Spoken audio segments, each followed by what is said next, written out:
All right, Outlaw Radio Live listeners, 97.7 Outlaw Radio FM. We got none other than amazing underground talent for you. We got none other than King Pimpin. He's pimping his way into the Outlaw Radio airwaves right here, right now. How you doing this evening? Hey, man, I'm doing great, man, and I just want to start off by saying, man, I appreciate you for having me on, man. I really see what you got going, man, and I'm a fan of yours. You know what I'm saying? I'm a fan of the show. I'm a fan of the station. I'm just an overall fan, man. So I'm glad, you know what I'm saying? I'm glad you're having me on. Oh man, I appreciate you, man. Thank you so much for those kind words, man. See, that's why I love doing what I do, man. Because of individuals like yourself, man. It provides a platform for not only the legends, but also individuals like yourself that really provide that top-notch, real rugged, raw hip-hop content. Man, man, it's just that's the era I came up in. You know what I'm saying? So that's what I'm bringing. That's what that's really all I know. You know what I mean?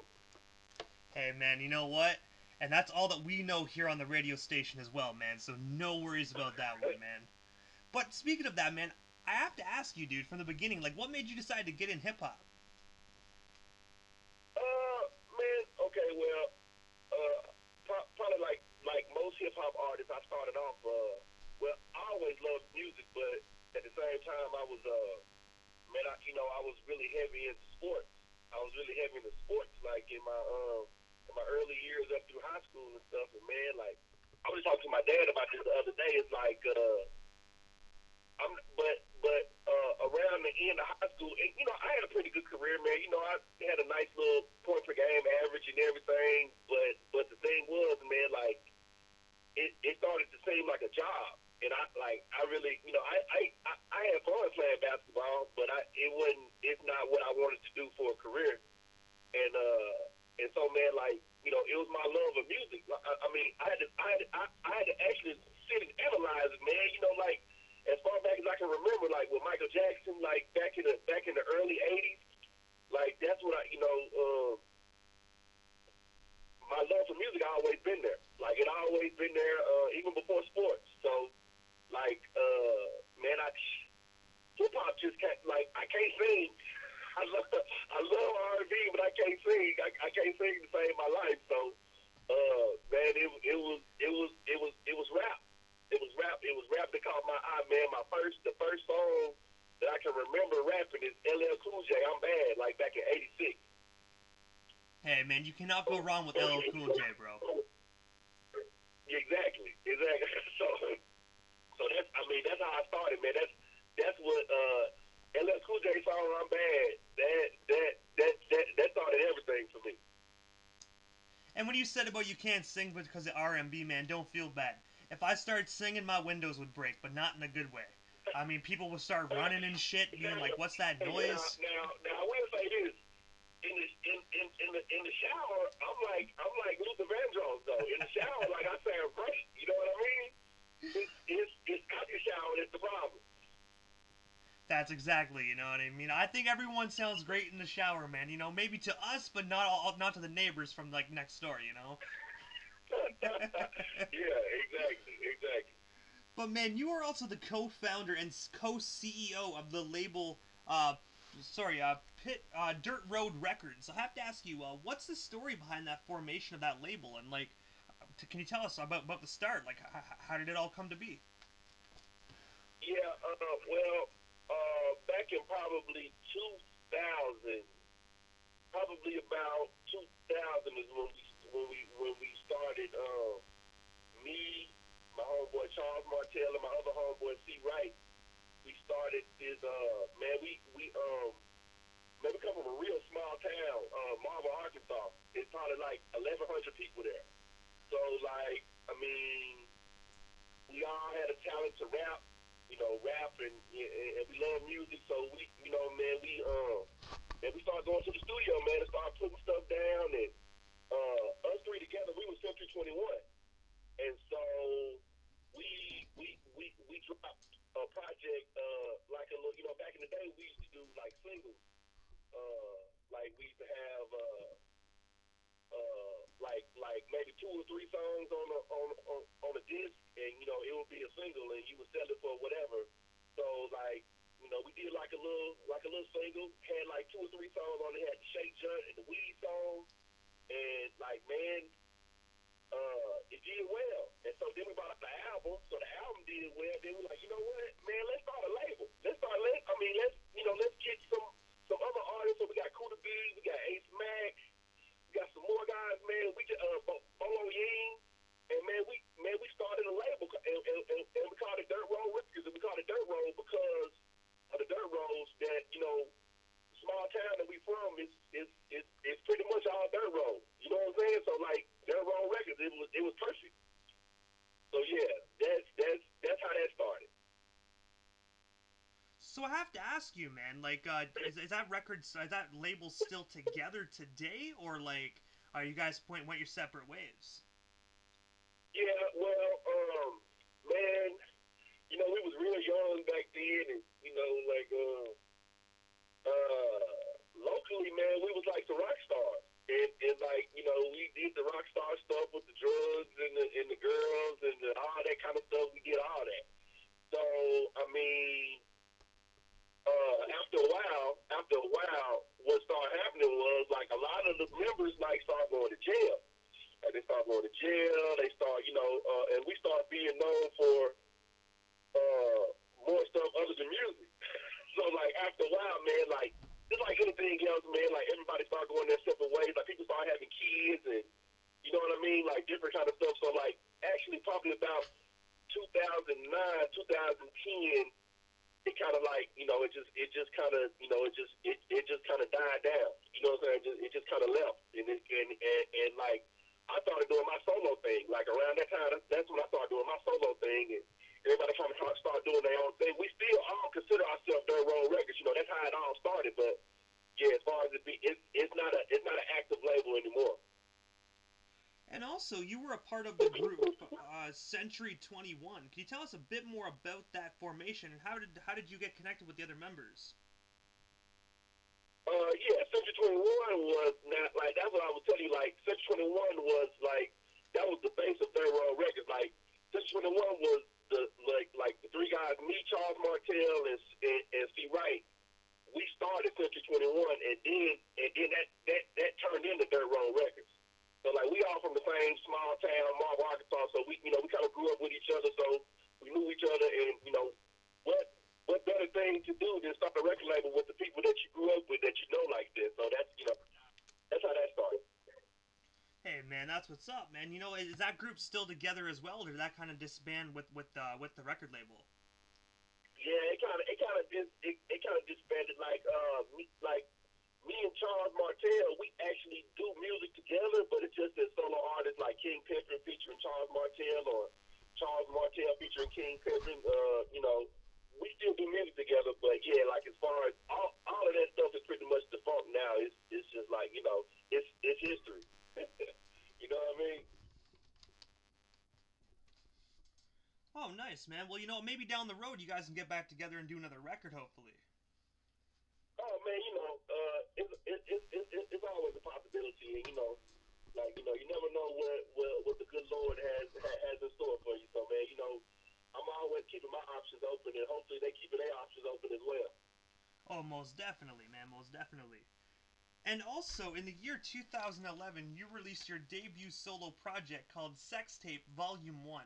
I have to ask you, well, I was going to ask what's the inspiration behind that album, but I think we might have the idea of what that's about, actually. But, but also, man, but if you can, man, just tell us a bit more about that if you can. Time that that too.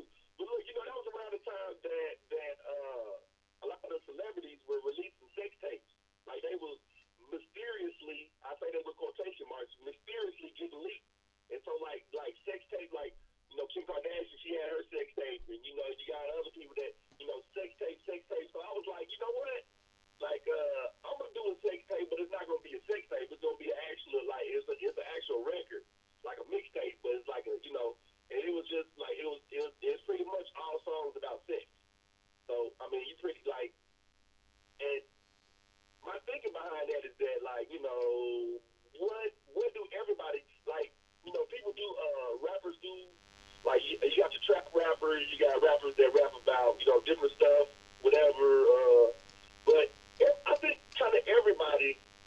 one thing that's universal. Like everybody has sex, or they want to have sex, or something. You know what I'm saying? So I thought that I would hit the nail on the head with that one. You know what I'm saying? And I have to ask, like, do you guys is that album still able to be streamed like on the World Wide Web at all? Like, is it still able to be streamed for our listeners? Oh yeah, oh yeah. The King Pimpin sex tape is up there forever. It's up. It's there. It's there. You go to any platform. You put King the King Pimpin sex tape, and it's gonna come up. And also, you were featured on Fly Solo's song "Brown My High." I have to ask you, can you tell us how you got connected with Fly Solo, and like what was it like working with him? Oh man, back in about 2013, I had moved back to Arkansas from Oklahoma, and me and Fly Solo started this other label called Fly Life, and so like man, that's how me and Fly Solo also from the same hometown, but he's about 10 years younger than me, so like it was a big age gap. So I really didn't grow up with him. I knew him as a little kid from around, but I didn't really just know him. But yeah, man, we hooked up about 2013, and we started a label called Fly Life. And man, we got a lot of songs. Like me and him got a lot of. If you look, we got a lot of songs together. But that particular song, man, we just got this. We got this beat from this producer in Memphis called Psycho Sound, and he used like a 3-6 sample. And man, we just like I grew up on 3-6 Mafia, so that was pretty simple actually. that was a pretty simple thing to do. So do you think down the road yourself and Fly Solo might cook up another project together? Oh yeah, me and Fly Solo, we always like, man, we got stuff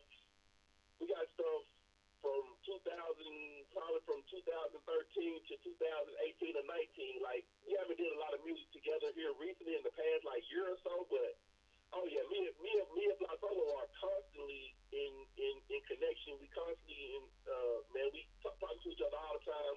So yeah, most definitely. And also, on August 6th of last year, you also released the album Thronin. I noticed there were three different album covers. What was the reason behind the three different album covers? And of course, where can our listeners buy or stream themselves a copy of that particular record? Okay, so what ended up happening was I did kind of like what I did was I did like a secret contest. I actually had like 4 or 5 different covers that I had different designers make, and I said the one that had the most likes is the one that I was gonna go with. So that was pretty much the thinking behind that. I didn't tell nobody it was a contest. I just posted it, and I just saw what and I was just gonna see what caught people's attention and what made people react. And so like the one I went with is the one that got the most reaction. Most definitely, man. And do you actually have hard copies available for our listeners that actually want that, for the old school listeners that really want to get themselves a copy of the record? Yeah, if they go on CD Baby, you'll be able to get hard copies. Yeah, but they're available on every platform, every digital platform. They're available. Like I said, the only CDs that's available are on CD Baby. So if you go to CD Baby, you can get your hard copy of that. And also on May 28th, 2 days ago, you released the video for your song called Nowhere. What is the story behind that music video? And also, where can our listeners actually watch that music video? That music video is available on YouTube right now. Only thing I do is go to King Pimpin and search Nowhere. Like King Pimpin Nowhere. It was man, actually the video comes from a story from my videographer, my film guy, Live Sosa. He came up with the we came up with the song and he came up with the story, man, and like it just all went together. Like it all went together. It's about a boxer, man, like a boxer who got kind of like caught up in the street life and like he's trying to do the right thing. The streets kept calling him,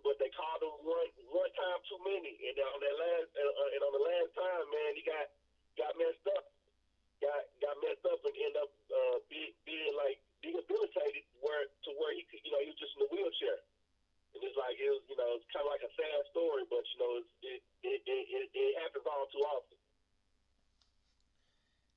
And so I have to ask you, also going back a few years, in the year 2014, you dropped the song "Loco." I have to say, which is actually one of my favorite tracks by you, by the way, which is very irrelevant today with the recent events that is currently going on in the world. I have to ask you, what's the inspiration behind that song, and what made you decide to just create such a powerful, such a powerful track? Man, it's just a relationship between the police and black people. Like that, I mean, it was like it got to a point, and that was 2014. So like that was like around the Mike Brown and Trayvon, like around that time. So like it was really just starting to heat up actually. But like to me, man, one person dying at the hands of the police, when they ain't doing nothing, like that's too many. That's one too many. You know what I'm saying? And so like I mean, it was just it was a. I was younger then. I was more militant then than I am now. But I mean, at any age, like it don't matter my age. Like I was just tired. I just man, music is therapeutic to me. So like sometimes it just feels better to just put it down and put your anger, put your anger and all the stuff that you want to do, just put it down and it'll make you feel better. So like, that's man, the post man. I don't know, man. Like, I really got a problem with how much authority the police have. You know what I'm saying? Like, they can pretty much do whatever they want to do without no consequence. They can arrest the president if they want to. You know what I'm saying? Like, they got too much power. They got too much power, and like they abuse the power that they have. And so like I was at that point in time I was fed up. You know what I'm saying? I was fed up with it. Like, fuck it, let's just go riot. Let's riot. You know what I mean? And honestly, I don't blame the world for rioting as well, man. I really don't. It's pretty bad that, like you said, individuals can arrest the president, but yet they can't arrest one of their own when there's video proof, man. I've seen that, and I'm absolutely disgusted. I want to say that for a fact. As a fellow white person, I'm actually absolutely fucking disgusted with my particular race, because I look at it like this, man. We are all the same. We all bleed red at the end of the day. Like, there's an analogy that I said. If we all, at the same time in the world, whether you're Asian, African American, Middle Eastern, if you all cut your arm at the same time, we're all gonna bleed red. We're all the same. Nobody should ever be defined by their skin color. Exactly. And Exactly, man. And I mean, I believe that to the fullest. And it's just a shame that like it's still a time here in 2020 where the police could kill somebody in the middle of the street. You know what I'm saying? Like kill somebody in broad daylight with other people watching. Just like I mean, and I guess they didn't just like I guess technically execute them, but I mean you hold your knee on somebody's neck for 8 minutes. Like I mean, like 8 minutes straight where they can't. It's disgusting. Like that was disgusting to me, man. That was a disgusting display of police brutality, man. That was. Ugh. I hate even thinking about it. And look, like, and me at this point, DJ, man, like rioting and all that kind of stuff. I mean, that protesting. Like, I understand it, but see, my problem with this is that this man's life is gone. Like, I don't think people understand fully, like, the finality of death. Like, I don't care if all the officers get life in prison, like they still alive. Like this man is dead. Like he's dead. He's not coming back. He's dead. It's over. Like his life on earth is over. You know what I mean? Like I don't and see all the rioting, all the protesting, all the sentencing that they're gonna get. He's like, well, whatever they decide to get him, it's not gonna bring this man back. You know what I'm saying? So like, I'm like, fuck all that, man. Let's stop. Let's stop the initial act. Like, let's not kill people. You know what I'm saying? Like, let's not kill people. Let's not end people's life prematurely. You understand what I'm saying, DJ? I understand completely, man. I really do, and I agree with you, man. I really do.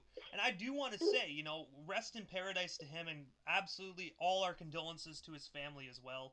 I even saw a protest sign as well during the protests that even a few people were like, you know, even white people are sick of your shit.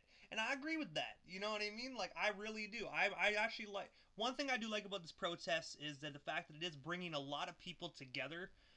You know, despite the circumstances, you know, I wish it would be on better circumstances, obviously, but I'm glad that we're all getting together and being like, look, let's put our foot down and hopefully make some changes. Yeah, and see, that's what it's gonna take for this. That's what it's gonna take for everything to kind of like take a turn for the better. It's gonna take us coming together as a like as a walk of life, and just like humans, we're gonna have to come together and we're gonna have to fix this. Like we're gonna have to stand up and say that we're not gonna accept this. No, we're gonna accept this bullshit no more. Like none of us. If you sit silent, then you know that's just as worse. Like you're doing just as bad as the police. Like if you see it, call it out. You know what I mean? Call it out. Like let's band together and put this to rest. You know what I'm saying? Oh, I most definitely agree, man. I most definitely agree.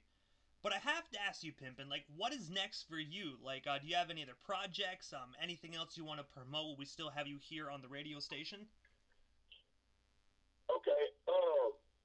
Man, what I'm planning to do on my birthday, which is November 13th, I plan on releasing what I'm calling a trilogy.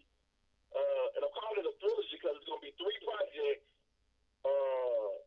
And like the thriller part of it is that I want all of them to have 9 tracks, like Michael Jackson's Thriller. I want them to have 9 tracks. And I want to release them all at the same time, so there's gonna be 27 tracks. You know what I'm saying? There's gonna be 27 tracks at once. So like that's what I'm trying to do. November 13th for my birthday, man. I'm trying to drop 3 projects in one. Man, that's what's up. I think that should be really good, man. You know, a triple record. A triple record. I think that'd be dope. Yeah. So yeah, that's what I'm doing, man. I actually got my album Throning that I dropped last year. It's doing quite well. It's on every major platform. So you know, if you want to hear some current from me right now, you can just the whole project you can get thrown in. And I dropped 5 singles. I dropped 5 singles this year. So you know, all they gotta do is go to any platform and search King Pimpin. All my music gonna pop up. So, King Pimpin, this is the time in the interview that I give a chance for the individual that comes on the platform, just a chance to give shoutouts to whomever they want to give shoutouts to, and of course, your social media handles. That way, our listeners can follow you and your musical journey if they're not already doing so. Okay, man. I want to first give a shout out to God, man, because without Him, all of this is possible through Him, man. And I want to give a shout out to my family. I want to give a shout out to Marvell, Arkansas, small little town that made me. I want to give a shout out to Arkansas, like the state of Arkansas as a whole. You know what I mean? And I just want to give a shout out to the whole man. I know this is a tough time with the coronavirus and all this stuff going on. Man. I just want everybody to try to keep their head up, man. And like if you had a plan or you had something that you had going, like don't let this stuff stop you. Like keep moving, like keep pressing forward. Like keep pressing forward, keep moving, keep keep the engine going, man. Because like at some point all this stuff gonna be over. And like if you work through this process, you know what I'm saying. I feel like you gonna see the fruits of your labor afterwards. So like yeah, man. And like as far as social media, man, you can follow me anywhere. Twitter, Snapchat, Instagram, everything. At King Pimpin 870. King Pimpin 870 for everything. Just put that in, and I'm popping up, baby. I want to say, Pimpin, thank you so much for coming up on 97.7 Outlaw Radio FM, man. It was an absolute honor and most definitely a privilege, and I'm hoping down the road we can definitely make this happen again. DJ, man, like I say, man, I appreciate you for having me on, man, and like, I got my eye on you, man, so I'm keeping up with the moves you're making too, man, like, and I I want to send nothing but good vibes your way, bro. Hey, man, I appreciate you, man. I appreciate you. I'll give you this. I'll drop an exclusive actually for you right here. I don't know if you heard of the legendary Greg Mack. He was a legendary music personality out in California. Actually, he was the first person to actually put "Boys in the Hood" actually in rotation on K-Day back in the day. I Okay. actually just booked him 2 minutes before we got on the phone. Oh man, that's dope. That is super dope. So you and our listeners are the first people to actually hear it because I haven't even made the poster yet. But everything is set in Oh stone, man. so it's like I just got to make the poster and make sure he likes it before I start rolling it out. But when you see that poster roll out, just know you're the first person to know. Oh man, hey man, I appreciate that, DJ. And look, anytime you need me for anything, man, I'm a I'm a phone call, an inbox, or whatever away, man. Just I got you. Most definitely, man. Same to you as well. You know what I mean? Phone call and a message away. You need me? Just throw the back call up. I'll be right there, man. I appreciate you. That's what it is, DJ. But you have yourself a wonderful evening, man, and most definitely stay safe out there during this terrible pandemic. All right, man. You too, man. And pretty much love, man. Much love right back at you, brother. All right.